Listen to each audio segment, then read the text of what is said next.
Hello students, welcome to my YouTube channel. तो आज हम बात करने वाले हैं बीए फर्स्ट ईयर के फर्स्ट सेमेस्टर के पॉलिटिकल साइंस सब्जेक्ट की।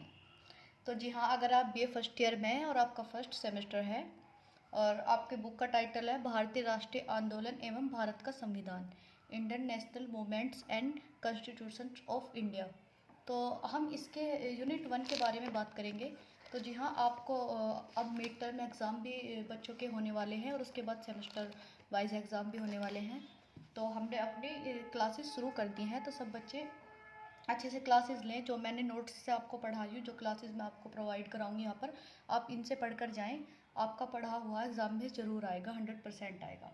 तो चलिए शुरू करते हैं। तो जो हमारी बुक का टाइटल है वो है भारतीय राष्ट्रीय आंदोलन एवं भारत का संविधान। तो भारत में जो राष्ट्रीय आंदोलन हुए थे वो कौन कौन से थे, उनके बारे में हम इस बुक में पढ़ेंगे, और भारत का संविधान। तो चलिए हम शुरू करते हैं यूनिट फर्स्ट। तो यूनिट इसमें आपकी 8 यूनिट है, तो हम इसमें शुरू करते हैं यूनिट फर्स्ट। तो इसका जो विस्तृत क्वेश्चंस है, तो ये बहुत ज़्यादा मोस्ट इम्पोर्टेंट क्वेश्चंस है। इस एक क्वेश्चन से आप अगर इस टाइप से कोई भी क्वेश्चंस आता है तो आप इस एक क्वेश्चंस को करने के बाद कोई और सा क्वेश्चंस भी बहुत आराम से कर सकते हैं। तो चलिए देखते हैं कि भारतीय राजनीति परंपरा की प्रमुख विशेषताओं की विवेचना कीजिए। तो जो भारतीय राजनीति की जो परंपरा थी उसकी प्रमुख जो विशेषताएं थी उनकी विवेचना करनी है। तो चलिए आगे बढ़ते हैं। भारतीय राजनीति इस टाइप से आपको ये जो मैंने लिखा हुआ है आप बिल्कुल इस टाइप से बीए की कॉपी में लिख कर आए, आपको फुल मार्क्स मिलेंगे। बिल्कुल इसी तरीके से लिखें।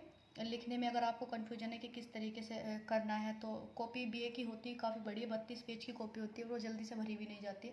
तो आपको ध्यान रखना है कि आप साफ साफ लिखें, खुला खुला लिखें, बड़ा बड़ा लिखें, तो इससे आपको पूरे नंबर मिलेंगे और आपकी कॉपी भी कम समय में जल्दी पूरी होगी। तो चलिए, भारतीय राजनीति परंपरा की प्रमुख विशेषताएं हैं। तो जो भारतीय राजनीति परंपरा की प्रमुख विशेषताएं निम्नलिखित हैं।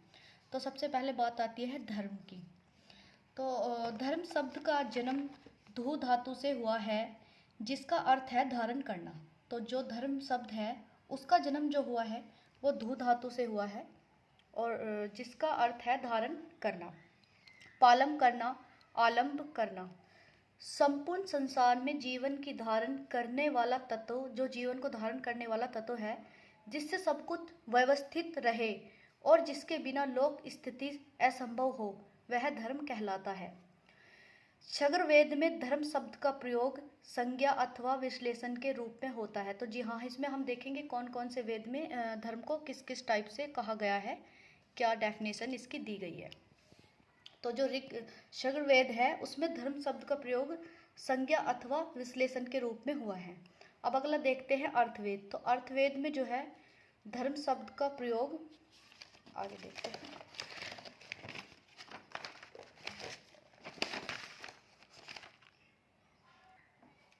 बच्चों, लाइट जा चुकी है तो आपको थोड़ी सी प्रॉब्लम हो सकती है देखने में, पर जितना हो रहा है यहाँ पर, चलो लाइट आ गई है। चलिए अब हम शुरू करते हैं कि अब जो अर्थवेद में जो हो रहा है तो उसमें प्रयोग धार्मिक क्रिया संस्कार करने से अर्जित गुण के रूप में हुआ है। अब जो ब्राह्मण है, ब्राह्मण में धर्म का अर्थ है धार्मिक कर्मों का सर्वांग स्वरूप है। धर्म को निम्न प्रकार से परिभाषित किया गया है। धर्म वह मानदंड है जो विश्व को धारण करता है। इस प्रकार धर्म का अभिप्राय उस सिद्धांत से है जिसमें समस्त प्राणियों की रक्षा होती है। तो ये धर्म की डेफिनेशन हो गई धर्म में। अब हम अगला देखते हैं राजधर्म। तो इसमें देखते हैं कि राजधर्म में क्या डेफिनेशन है, इसमें क्या कहा गया है। तो राजधर्म का अर्थ राजा का धर्म, राजा के पवित्र कर्तव्य क्रम से लिया जाता है। तो राजा का जो धर्म है, राजधर्म का जो अर्थ है वो राजा का धर्म होता है, और राजा के पवित्र कर्तव्य क्रम से इसे लिया गया है। तो राजनीति अपने आप में एक पवित्र संस्था है जिसका परिपूर्ण उद्देश्य प्रजा का सर्व कल्याण है। राजधर्म समाज को मार्गदर्शन प्रदान करता है। इसका उद्देश्य समाज में शांति व्यवस्थाओं स्थापित करने के लिए व्यवस्था प्रदान करना ही नहीं, बल्कि यह मानव के मानसिक, सामाजिक, आर्थिक, भौतिक कल्याण करने वाला होता है।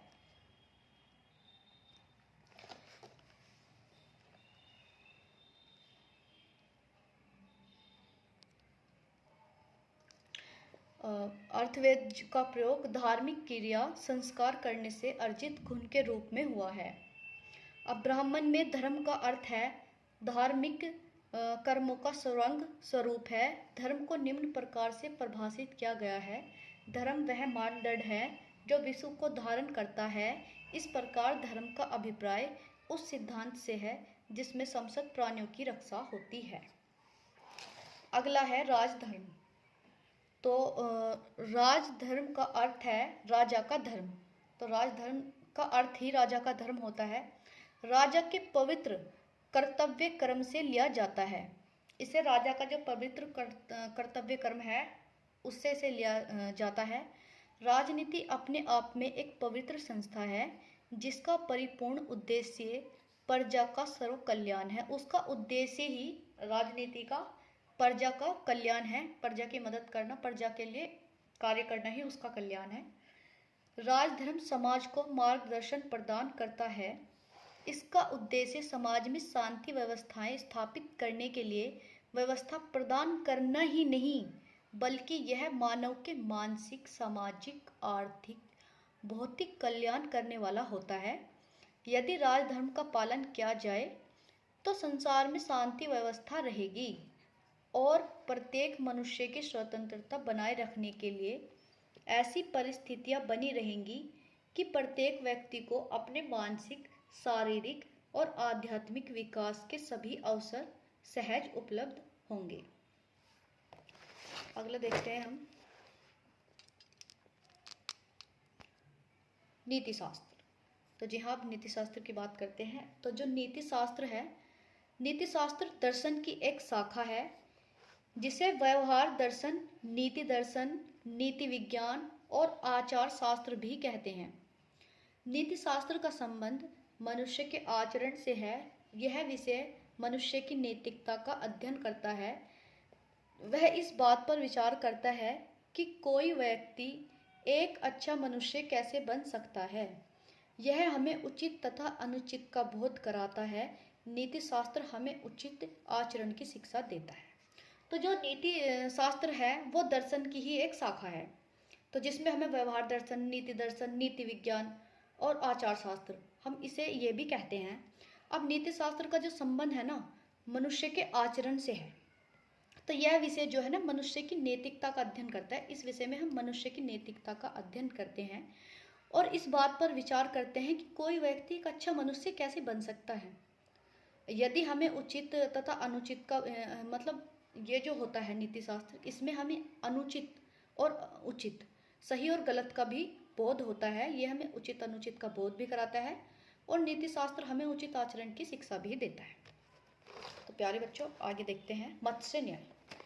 अब मत्स्य न्याय क्या होता है? इसे प्राकृतिक न्याय या जंगल का न्याय या शक्तिशाली का हित स्वपरी सिद्धांत भी कहा जाता है। इस तरह से ही समुद्र में न्याय होता है तथा सभी मछलियों का पेट भरता है। इसलिए हमें मछली के न्याय या मत्स्य न्याय की संज्ञा दी गई है।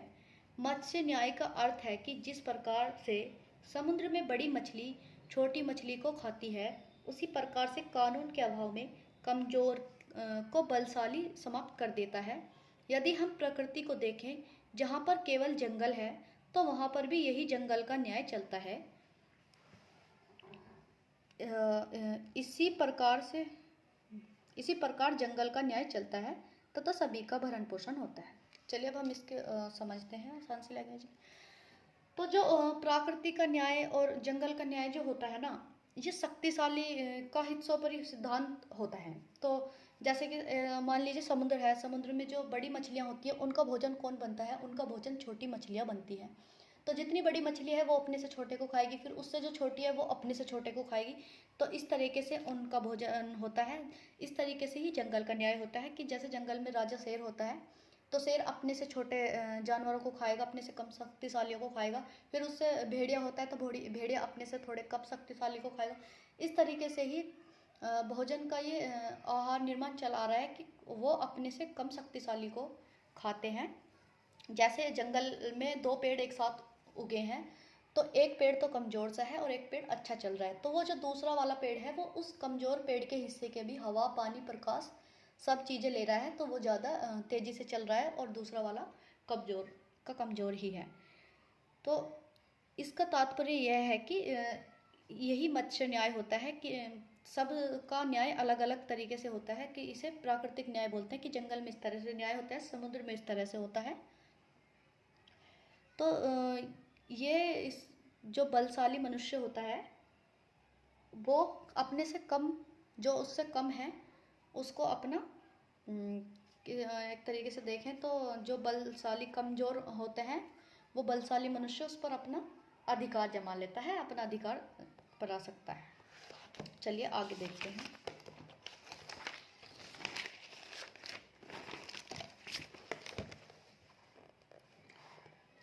अगला है गण संघ। तो गण का मुख्य अर्थ है समूह पर आधारित। गण राज्य का अर्थ है समूह के द्वारा संचालित राज्य अथवा बहुत से लोगों के द्वारा होने वाला शासन। गण शब्द से शासन प्रणाली का बोध होता था, परंतु संघ शब्द से स्वयं राज्य का अर्थ लिया जाता था। महाभारत के शांति पर्व के 10वें अध्याय में गण का जिक्र है, जिसमें कहा गया है कि गण वास्तव में क्या था। तो जो गण का मुख्य अर्थ है वह है समूह पर आधारित। अब गण राज्य का जो अर्थ है समूह के द्वारा संचालित राज्य अथवा बहुत से लोगों के द्वारा होने वाला शासन। तो जहाँ बहुत से लोगों द्वारा शासन होता है वो गणराज्य होता है। ऐसे ही हमारे भी राज्य में होता है, हमारे भारत में भी गणराज्य ही चलता है। तो बहुत से लोग शासन करते हैं, कोई एक लोग शासन नहीं करता है। अब जो महाभारत का शांति पर्व का 10वां जो अध्याय है उसमें भी गण का जिक्र किया गया है कि गण वास्तव में क्या था। अब आगे चलते हैं। अगला है दंड नीति। दंड नीति ये मोस्ट इम्पोर्टेंट है कि ये चाणक्य की थी दंड नीति। तो अपराध के लिए दंड की व्यवस्था करना राज्य का एक आवश्यक कार्य है। तो जो अपराध है उसके लिए कि इस अपराधी को दंड कितना देना है, दंड की व्यवस्था करना जो है वो राज्य के लिए बहुत ज़्यादा इम्पोर्टेंट आवश्यक कार्य है। तो दंड अपराधी का नैतिक अधिकार है। अब जिसने अपराध किया है तो उसे दंड तो मिलना चाहिए, वरना वो आगे भी ऐसे ही काम करेगा, उसे क्या सीख मिलेगी, कुछ नहीं मिलेगी। तो दंड अपराधी का नैतिक अधिकार है, राज्य द्वारा उसे दंड मिलना चाहिए।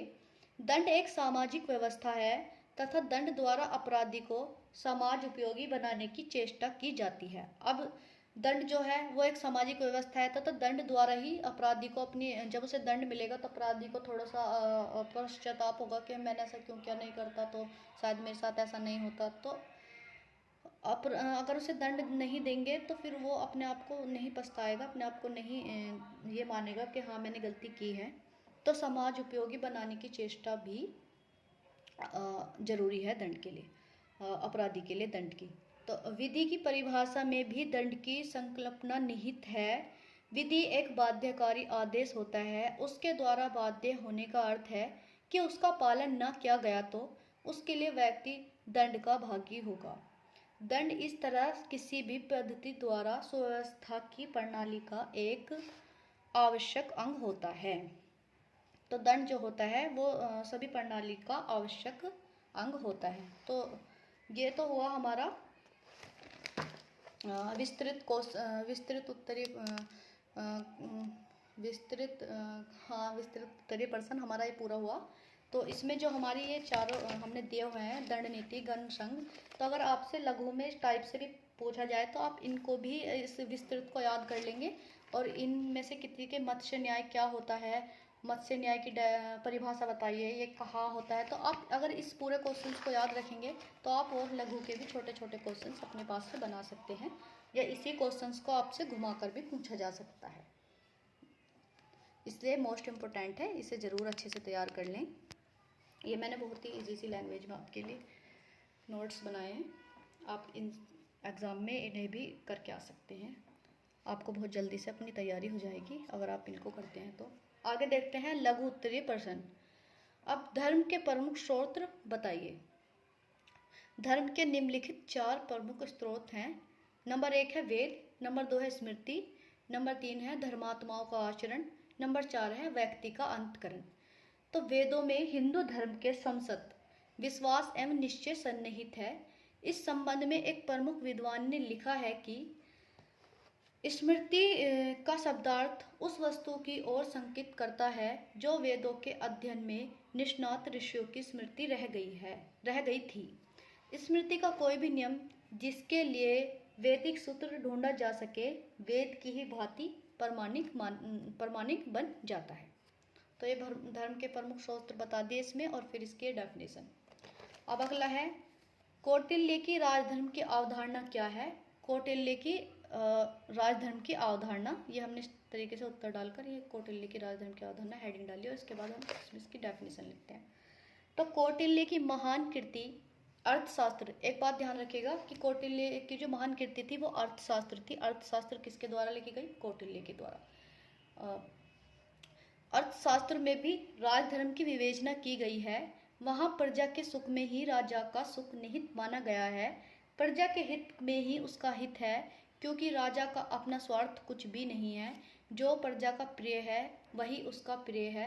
राजा के लिए आवश्यक है कि वो सदा अपने धर्म का पालन करे तथा अपनी प्रजा को भी धर्म का पालन करने के लिए प्रेरित करे। तो जो कौटिल्य की राजधर्म की अवधारणा उसमें है कि कौटिल्य ने अपनी महान कृति अर्थशास्त्र में कहा है कि जो राजा की प्रजा है, राजा की प्रजा में ही राजा का सुख माना गया है। राजा के लिए प्रजा ही सब कुछ है और प्रजा के हित में ही उसके राजा का हित है, क्योंकि राजा जो है उसका अपना कुछ भी नहीं है, अपना स्वार्थ जो है उसका कुछ भी नहीं है। उसको अपनी प्रजा बहुत प्यारी है और वो अपनी प्रजा के सुख के लिए अच्छे अच्छे कार्य करे और प्रजा और अपने धर्म का पालन करे, और वो ये करे कि उसकी प्रजा भी उसकी बात माने, उसकी वो खुद भी धर्म का पालन करे और अपनी प्रजा को भी धर्म का पालन करने के लिए कहे। तो आपके जो बीए फर्स्ट ईयर वाले जो बच्चे हैं, जो एग्ज़ाम मैंने इस पे पॉलिटिकल साइंस के प्रीवियस पेपर डाले हुए हैं, आप उनसे देख सकते हैं कि पेपर किस तरीके से आएगा, कितने मार्क्स का आएगा। और जिस तरीके से मैंने यहाँ पर क्वेश्चंस आंसर आपको करके दिखाए हैं, आप इस तरीके से लिख सकते हैं, आपके बिल्कुल फुल मार्क्स आएंगे। बस आपको ध्यान रखना है कि काट पीट नहीं करनी है, बड़ा बड़ा लिखना है और साफ साफ लिखना है। अब अगला क्वेश्चन है कि दंड व्यवस्था के बुनियादी तत्व लिखिए। तो दंड कैसा और कितना होना चाहिए? दंड व्यवस्था के बुनियादी तत्व इस प्रकार हैं। नंबर 1, दंड अपराध से कम या अधिक नहीं होना है। दंड जो है वो अपराध से ना तो कम हो और ना ही अधिक हो, जितना अपराध हो उसके अनुकूल ही हो। दंड परिस्थितियों के अनुकूल होना चाहिए। तो जैसा अपराधी ने दंड क्या है, अपराधी ने क्या है, आई मीन जो भी उसने क्या है, बुरा कार्य क्या है, थोड़ी कंफ्यूज हो जाती हूँ मैं पढ़ाते पढ़ाते, तो आप लोग हेजिटेट ना हो। तो दंड परिस्थितियों के अनुकूल होना चाहिए। दंड विवेक रहित होना चाहिए। दंड अमानवीय नहीं होना चाहिए, कि ये नहीं है कि आप उसके साथ अमानवीय घटना करें, बुरे बुरे काम करें, उसके आत्मसम्मान को ठेस पहुंचाए। तो दंड अमानवीय नहीं होना चाहिए, दंड दंड ही होना चाहिए बस। दंड व्यवस्था ऐसी होनी चाहिए जो अपराधी की नैतिक प्रवृत्तियों को जगाकर उसे सही मार्ग पर लाने का कार्य करे। तो उसकी जो अंदर की नैतिक प्रवृत्ति है उनको जगाकर उसे वो सही मार्ग पर लाने का कार्य करे। तो दंड व्यवस्था ऐसी होनी चाहिए। तो वीडियो आपको कैसी लगी? वीडियो को अच्छी लगी तो वीडियो को लाइक करें, चैनल को सब्सक्राइब करें। मैं आशा करती हूँ कि आपको मेरा पढ़ाया हुआ थोड़ा समझ आया होगा। मैं और भी हिस्ट्री सब्जेक्ट्स के और भी सब्जेक्ट्स की यूनिट्स आपके मिड टर्म एग्ज़ाम और सेमेस्टर एग्ज़ाम के लिए जो इम्पोर्टेंट क्वेश्चंस हैं वो कराऊंगी। आप यहीं से तैयारी करके, आपके पास बुक्स मॉडल कुछ भी नहीं है तो आप यहीं से तैयारी करके आराम से अपना पेपर दे सकते हैं। मैं आशा करती हूँ कि पेपर आपका बहुत अच्छा जाएगा। बने रहें आगे और हमारे साथ चैनल पर। धन्यवाद।